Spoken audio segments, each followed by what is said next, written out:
Welcome back, beautiful tri-state area. You're listening to a moment of Zen right here on 710 WOR, the voice of New York, iHeartRadio. I'm your host, Zen Sams. Up next in our Metropolitan Lifestyles segment brought to you by OGPay.com, we're featuring author and host of Ponder on It Pilgrims, Charles Hamm, a Texan to the bone veteran Marine Sergeant. Charles is well known on LinkedIn for sharing his thoughts about life and lessons learned from 75 years of navigating the twists, turns, and ups and downs of life. The release of Charles's book, Ponder on It Pilgrims, the bucolic Mark Twain on Critter Council's Cookie Bandits and Texas Grit, brought him the acclaim of becoming a three-time international best-selling author. He and his wife, Kathy, are married for 54 years. They have three beautiful children and seven grandchildren. They reside in Magnolia, Texas, where they are enjoying their golden years. Charles is all about words of wisdom, like advice from your granddad that you'd never forget. In fact, words by the 13th century poet Rumi often resonate with me. Yesterday, I was clever, so I wanted to change the world. Today, I am wise, so I am changing myself. The sooner you learn this, the better. And the sooner you accept it, the sooner you will want to learn how you can change. Now, I've learned that all the change I'm seeking in my life first begins with me. And all the change that you're seeking in your life first begins with you. Change the inside, and the outside falls into place. The truth is, you are capable of creating whatever you please. But what's standing in the way between where you are and where you want to be is actually you. Not time, not money, not circumstances, you. And do you know why? Well, it's because you are your greatest obstacle. Here to chat life, lessons, and wisdom is the amazing Charles Hamm. Welcome to the show, superstar. Thank you, Miss Sin. I feel like I could just sit and listen to you. What you said is excellent. It's an honor to be on your show. Well, thank you for coming on. So let's chat about your the title in your book. So, of course, when you look at the word bucolic, right, relating to the pleasant aspects of the countryside and country life, Yes, ma'am. please explain your paratitle, the bucolic Mark Twain on Critter Council's Cookie Bandits and Texas Grit. Talk to me about this title. Well, folks started calling me Mark Twain on LinkedIn. I picked up several titles, and that was one of them. They started calling me the Sage of Round Mountain and the Round Mountain Ranger, and it's all funny. I have a place up in the country, and I grew up in the country, and so that's the bucolic part of it. Uh, Critter councils has to do with this magical world that I created in the country on my place, Round Mountain. I started seeing all of the different animals up there, and I called them critters, and every imaginable kind. I mean, you have deer, and wild hogs, and bobcats, and coyotes, everything up there.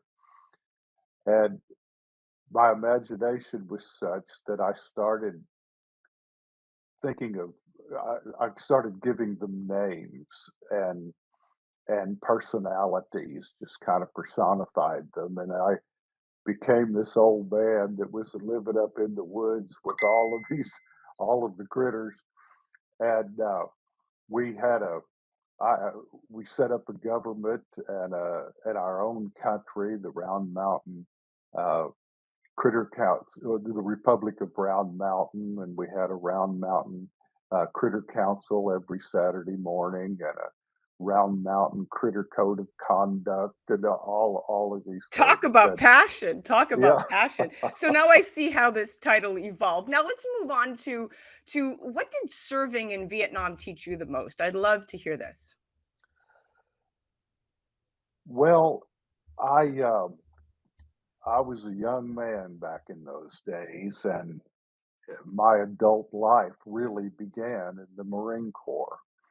First, well, I can't say it was such a good paying job, but it was the first regular job I had. I worked through school, high school, but um, the Marine Corps taught me lessons that a lot of which I had learned from my father, uh, but I learned I learned about leadership, even from the drill instructors.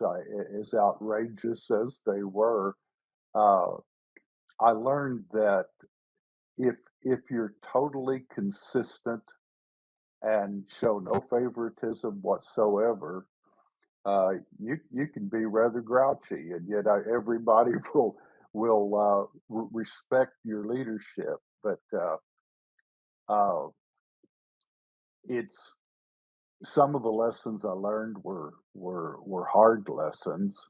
Uh, one thing I think that was impressed upon me was the randomness of life, and that regardless of where you are, uh, life life can be taken from you, and Yes. it, Yes. it, Amen it to that. it's not you don't have to be in the Marine Corps to know that. I've seen it throughout my life, and uh, I developed. I think I came back with just uh, a feeling of having understanding the importance of life, and to I felt that I had an obligation to some others. To I owed them a good life, and so I tried. As I started my journey after the Marine Corps, I always felt like I owed some people a life. You know, our And entire life, what you're saying is making a lot of sense because our entire life can change in an instant. So oh I yes, I always say instead of passively taking what you have for granted, be grateful for it and do whatever oh good you can with it because it could be taken in an instant. And my yes, next yeah. question to you is you are retired. The last thing I think you're looking for is to launch a TV show. What really motivated this and why did you choose to launch this on your home TV? Well, I retired when I was 74, and I I have to admit, after working all my life, it was kind of nice to have not have something to do for a month or so, and then uh, I started writing on LinkedIn and giving my views on different subjects, and developed quite a following. And I ended up, when I wrote the book, that just seemed to launch me into a world that I had never imagined. A case in point is sitting here talking to you. Oh yeah. Yeah, There you uh, go. but uh, Mr. Dominic called me one day, or wrote me on LinkedIn and asked me if I'd be interested in a TV show. And I said, "Well, sir, I've never done anything like that before in my life. I've never even been on TV."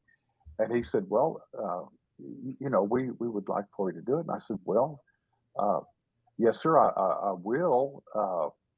What So Dominic prompted you. Dominic is the cheerleader, you know? he is the one that he's responsible, such as it is, Yeah. for for me having a TV Okay, show well, now." that's a great answer. Well, I want to be mindful of the time. We have about 3.5 minutes left in the segment, Oh, you know, wow. and I just want to be able to get through Yes, more ma'am. questions because I want to hear from you. So I tell my listeners all the time, you know, if you want to change the trajectory of your life, it all begins with discipline, commitment, and of course, consistency. Practicing these is what gets you somewhere, and persistence is what keeps you going. Now, what do you when you look at your life in retrospect, right? I People feel lost all the time, and the truth is that we don't owe anything to our younger self, but we owe everything to our present self. And that's Yeah. something that I've always, told my daughter. But let's chat society and divisiveness. And in your opinion, what do you think is driving a wedge between Americans today? What do you think is at the core of our root issues? Well, I have a saying, Texas grit saying. that wisdom will always be the first casualty of unrestrained behavior. And when you just look around, no one even talks about wisdom anymore. And it's a concept that I started pondering on, and all of what it really means. And we seem to be uh, victims of our own lack of self restraint and self discipline.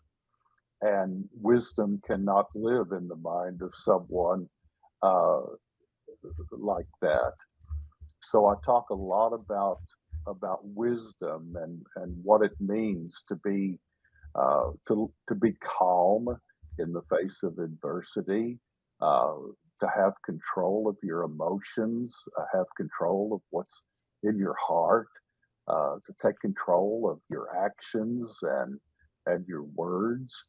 Uh, Yes, yeah, all, all, action breeds more clarity than thought. So you can't think your way into a new life. You have to act your way into one. So what you're yes, saying is 100% true. yes, Yeah. So okay, we have about a minute and a half left. Let's okay, get to one last question sure, before this commercial break. So we tend to break ourselves down little by little, day by day, but we also take care of ourselves and build ourselves up little by little, day by day. Why?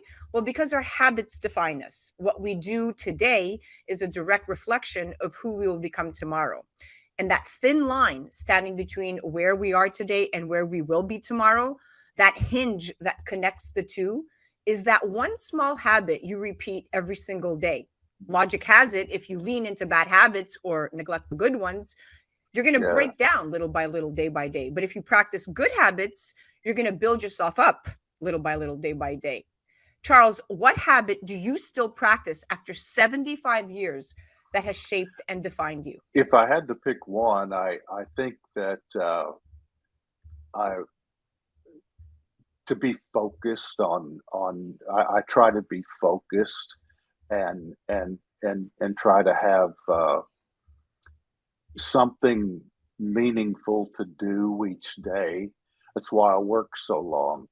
Uh, when I woke up the first morning, I was retired for the first time in many years. There was nobody waiting on me to be somewhere or to do something. No one depended on me anymore. And uh, so uh, I guess it's a habit, but just a sense of living, continuing to live, and to have some motivation and something to excite me when I get up in the morning. So And passion and motivation. Yes, that's passion and just being motivated to be useful. yeah, I always tell my kids, find anything you're good at, anything. I don't care Hmm. what it is, anything, and become really, really good at it. I want to Yes, see that passion burn. I want to see that live inside of you. Whether you're getting paid for it or not, just find that passion and then the rest right, will come. Well, right. listen, we've run out of time, but I wanted to thank you so much for coming on. You are so inspirational. I can't wait to tune in to ponder on it, Pilgrims. Ponder.yourhometv.com. I love it. Yes, ma'am. Well, I really appreciate you having me on. It's been a joy. Thank you. That guys, you definitely have to check out Charles Hamm. He's amazing. Thank you so much for coming on, dear sir. That was our Metropolitan Lifestyles segment brought to you by ogpay.com. And that was the amazing Charles Hamm, Texan to the bone, a veteran Marine Sergeant, book author, and host of Ponder on It Pilgrims. You could find Charles directly on his website at charleshamm.com. That's Hamm with two M's. Or you could head to his channel at ponder.yourhometv.com. You're listening to A Moment of Zen right here on 710 WOR, the voice of New York, iHeartRadio. We'll be right back after this. Don't move a muscle. A Moment of Zen is brought to you by Caldwell Soames Incorporated, investing globally in transformative businesses like Original Digital Corporation, or ODC. ODC develops advanced consumer and commercial fintech solutions such as OG Pay, which will transform the way you manage your money. From sending and receiving money globally for free, paying for goods and services in person and online, pay bills, buy and sell digital currencies, all while earning interest. OG Pay is easy to set up, FDIC insured, and your information is secured. Check out ogpay.com. Welcome back, beautiful tri-state area. You're listening to A Moment of Zen right here on 710 WOR, the voice of New York, iHeartRadio. I'm your host, Zen Sams. Welcoming back to our Metropolitan Lifestyles segment brought to you by ogpay.com. We're chatting with the awesome Charles Hamm. Welcome back, sir. Thank you, ma'am. Good to be back. All right, let's chat life, lessons, wisdom. Let's dive right back into this. So, Okay. let's chat habits, right? So we finished talking about what habits. We talked about passion. We talked about consistency. We talked about what you do after 75 years that has still defined and shaped you, and all of that is good and great. Now, when we talk about advice and life lessons, I always say, and this is something that I pride myself upon, I say, share your progress, not your goals, and you'll always be motivated. Because Mhm. research has proven that the premature praise we receive from sharing our goals in public becomes a substitute for actually achieving them. That's why a lot of people talk about what they want to do, but never actually end up doing them. And that's why I learned to no longer announce my goals in public. Rather, I work silently behind the scenes and share my progress instead. You know, when you track and share your progress, you keep yourself motivated. That tracking allows you to see your evolution unfolding before your eyes, and the sharing allows people to praise you not on your results, but on your process. What advice would you give to your younger self? I think that the main thing that I would tell my younger self is things that I've only realized in the last 5 or 10 years, uh, and that is to develop the concept of wisdom and understand it and all of the ramifications of it, and it will uh, it will make life much easier for you.